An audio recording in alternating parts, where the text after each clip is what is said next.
Shri V Unnikrishnan ബി.ജെ.പിയെ സംബന്ധിച്ച് വിജയപ്രതീക്ഷ എന്നുള്ള കാര്യം താങ്കൾ നേരത്തെ പറഞ്ഞു കഴിഞ്ഞു. നിങ്ങളുടെ സ്ഥാനാർത്ഥിയെ സംബന്ധിച്ചും ഒരു എതിർവികാരമില്ല എന്നുള്ളതാണ് അവകാശവാദം. അങ്ങനെയെങ്കിൽ എത്ര ഭൂരിപക്ഷം എന്ന് പറയൂ? നമുക്കത് കഴിഞ്ഞ് ചേലക്കരയിലേക്ക് കൂടി പോകേണ്ടതുണ്ട്. അതുകൊണ്ടാണ്.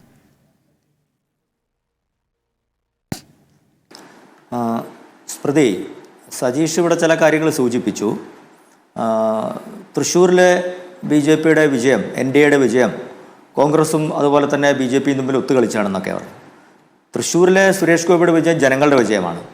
ജനങ്ങളാണ് അദ്ദേഹത്തെ 3,00,000 വോട്ടിന് ജയിപ്പിച്ചത്. ആ ജനങ്ങളുടെ മുഖത്ത് നോക്കി ദയവ് ചെയ്ത് കൊഞ്ഞനം കുത്തരുത് എന്നാണ് എനിക്ക് സജീഷിനോട് അതുപോലെ തന്നെ നിയാസിനോടൊക്കെ സൂചിപ്പിക്കാനുള്ളത്. ഇനി അക്കൗണ്ട് പൂട്ടിക്കെന്നൊക്കെ പറഞ്ഞു. നിങ്ങൾ അക്കൗണ്ട് പൂട്ടിക്കാൻ തൃശ്ശൂരിലേക്കൊന്ന് വന്നാൽ മതി. ജനങ്ങൾ കണ്ടാൻ വഴി നിങ്ങൾ ഓടിക്കും. നിങ്ങളെ സംബന്ധിച്ചോളം ചേലക്കരയും അതുപോലെ തന്നെ പാലക്കാടും തെരഞ്ഞെടുപ്പ് CPM-ൻ്റെ വാട്ടർലുവായി മാറാൻ പോവുകയാണ്.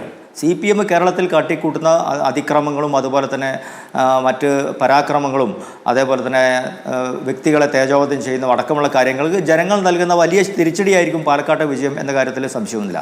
ഞങ്ങളെ സംബന്ധിച്ചോളം വളരെ കൃത്യമായി ഞങ്ങൾ പറയുന്നു, ഈ തെരഞ്ഞെടുപ്പിൽ ഞങ്ങൾ ഒരു ഉപതെരഞ്ഞെടുപ്പിലും കാണാത്ത രീതിയിലുള്ള പ്രവർത്തനമാണ് ഞങ്ങൾ കാഴ്ചവെച്ചത്. വളരെ ചിട്ടയായ സംഘടനാ പ്രവർത്തനത്തോടുകൂടി വളരെ കൃത്യമായ ആസൂത്രണങ്ങളോടുകൂടി ഈ തെരഞ്ഞെടുപ്പിന് ഞങ്ങൾ മത്സരിച്ചിട്ടുണ്ട്.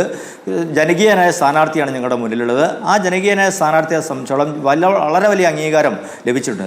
നഗരസഭയിൽ മാത്രമല്ല സ്മൃതി, ഇത്തവണ പിരായിരി പഞ്ചായത്തിൽ ഞങ്ങൾ വളരെ വലിയ മുന്നേറ്റം നടന്നു. കണ്ണാടിയിലും മാത്തൂരിലൊക്കെ വളരെ വലിയ മുന്നേറ്റം നടത്തി. ഞങ്ങളെ സംബന്ധിച്ചോളം ആധികാരികമായ ഒരു വിജയം ഞങ്ങൾ നേടും എന്ന കാര്യത്തിൽ സംശയമൊന്നുമില്ല. ഒരു 2,000-നും 5,000-നും ഇടയിലുള്ള വോട്ടിന് ഞങ്ങൾ വിജയിക്കും എന്നാണ് ഞങ്ങളുടെ കണക്കൂട്ടൽ. ഒരു തരംഗം ഉണ്ടായാൽ, തൃശ്ശൂരിലെ പോലെ ഒരു തരംഗം ഉണ്ടായാൽ അത് 5,000-ന് അപ്പുറം കടന്ന് 10,000 വരെ പോയാലും അത്ഭുതപ്പെടേണ്ടതില്ല. വളരെ വലിയ ഒരു അടിയൊഴുക്ക് ഈ മണ്ഡലത്തിൽ കാണുന്നുണ്ട്. CPM-നെതിരെ കോൺഗ്രസിനെതിരെ ഷാഫി വരുത്തിവെച്ച അടിച്ചേൽപ്പിച്ച ഒരു തിരഞ്ഞെടുപ്പാണിത്. എന്തിനാണ് ഷാഫിയെ ജനങ്ങൾ ജയിപ്പിച്ച ഷാഫി എന്തിനു വേണ്ടി വടകരയ്ക്ക് വണ്ടി കയറി? ഞങ്ങൾ ജയിപ്പിച്ച ഷാഫിയല്ലേ എന്ന് ചിന്തിക്കാൻ ജനങ്ങൾ ഈ പാലക്കാടുണ്ട്. അത്തരം ജനങ്ങൾ തിരിച്ചടി നൽകുമെന്ന കാര്യത്തിൽ യാതൊരു തർക്കവുമില്ല. 3 പഞ്ചായത്തിലും അതുപോലെ തന്നെ പാലക്കാട് നഗരസഭ അടക്കമുള്ള മണ്ഡലങ്ങളിൽ വലിയ മുന്നേറ്റം നടത്തിക്കൊണ്ട് തന്നെ ഞങ്ങൾ ആധികാരിക വിജയം നേടും.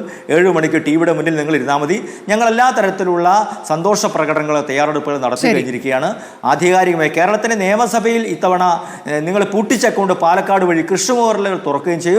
പ്രതിപക്ഷം എന്ന രണ്ട് കൂട്ടർ ഒരുമിച്ചാണല്ലോ. ഇപ്പോൾ വാളയാറ് കടന്നു കഴിഞ്ഞാലും കന്യാകുമാരി കടന്നാൽ രണ്ടും ഒന്നാണല്ലോ. അതിന് ബദലായി കേരളത്തിൻ്റെ നിയമസഭയിൽ ഒരു അക്കൗണ്ട് തുറക്കുന്ന സാഹചര്യം ഉണ്ടാവും. ഒരു അക്കൗണ്ട് മാത്രമല്ല, ചേലക്കരയിലും അക്കൗണ്ട് തുറന്ന് നിങ്ങൾ അത്ഭുതപ്പെടണം. അത് അടുത്ത ചർച്ചയിലേക്ക് വരുന്നുണ്ട്. എനിക്ക് സമയം തരും എന്നുള്ളതുകൊണ്ടാണ്.